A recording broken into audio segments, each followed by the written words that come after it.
Hello, magandang araw mga mi! So for today's vlog, ipapakita ko yung mga manok na pinapakain ko sa araw-araw. Ang hirap kayang maging asawa ng sabongero. Okay lang naman kasi maganda naman yung panahon ngayong araw na to. As you can see. Talagang as in maganda ang araw ngayon. Maganda rin yung nakikita ng aking mga mata. Pati itong mga manok, magaganda rin. Kaya bili-bili na kung sino man yung interesado dyan. Ayan di ba? Ang ganda nila. Nakakasawa man na magpakain ng mga manokis na ito ay okay lang naman dahil yun lang naman ang maitutulong natin o maitutulong ko sa aking mister na nagtratrabaho. Kumbaga maliit lang na bagay yan na maitutulong ko sa aking mister habang siya ay nagwo-work. Ito yung mga manok na palahi niya. Magaganda rin sila. Halo-halo na kasi yung lahi nito at wala akong idea sa kanilang mga lahi basta marami siyang talisay. Talisay ata ang tawag dyan eh. Naririnig ko lang minsan sa TV. Talisay, meron ding bulik, mga ganun, pero wala kaming bulik. Ang ganda ng panahon talaga ngayon. Hindi talaga kumpleto ang araw kapag hindi ka nagpakain ng mga manokis. Siyempre, hindi porkit asawa ka, hindi ka nasasahuran. Ayan, ang aking sahod from my mister. Well, siyempre, joke lang po yun. Sahod ko po yan sa aking YouTube. Buti pa kay YouTube, meron akong sahod. Dito sa pagpapakain ng mga manokis, wala. Ayan. Thank you so much, YouTube. It's such an honor for me to receive this salary from you guys. I am so happy and I'm so overwhelmed by this. Wow. Thank you so much, YouTube. Well, nanamnamin ko muna yung sahod ko sa YouTube. Kasi ilang araw lang yan. Naku! Ubus na naman yan. Naku. Sa panahon ngayon, ang hirap mag-budget. Dahil sobrang mahal na ng mga bilihin. Magkano yan? 10,000. Siyempre, bibigay mo sa mister mo yung 1,000 para naman may pambili siya ng pagkain ng mga manok. At yung 9,000, kailangan maipagkasya namin yan sa isang buwan. Kaso nga lang talagang, naku, hindi kasya. Imbis na yung sahod ni Mr. A mapunta sa aming savings, nagagalaw pa namin. Ay siya, i-flex ko muna yung mga manokis na palahi ni Mr. Ayan. Di ba ang gaganda nila?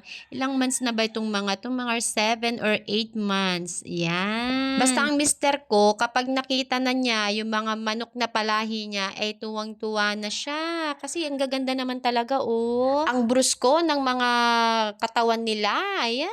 Ang cute naman. Pumupostora pa sila. Diba? Mahal na mahal ko yung mga yan.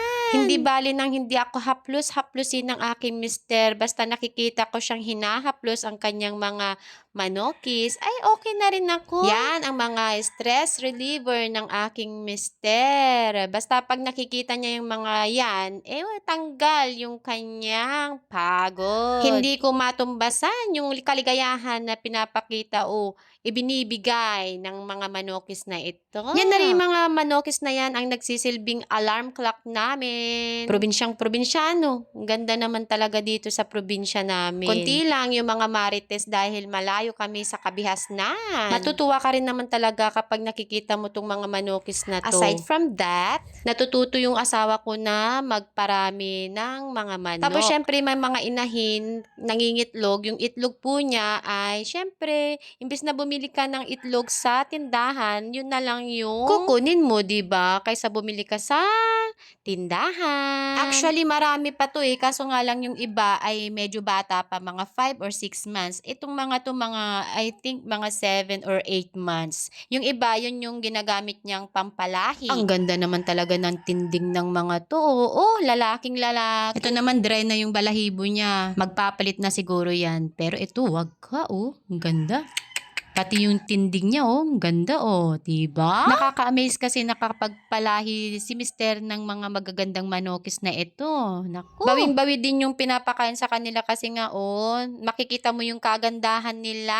Ayan, Basta kapag masaya si mister, masaya na rin ako para sa kanya. Sinusuportahan ko na lang kasi syempre sinusuportahan din naman niya ako sa aking pag-YouTube. Syempre, libangan niya, libangan ko rin, diba? Suportahan na lang sa isa't isa yung mga mag-asawa.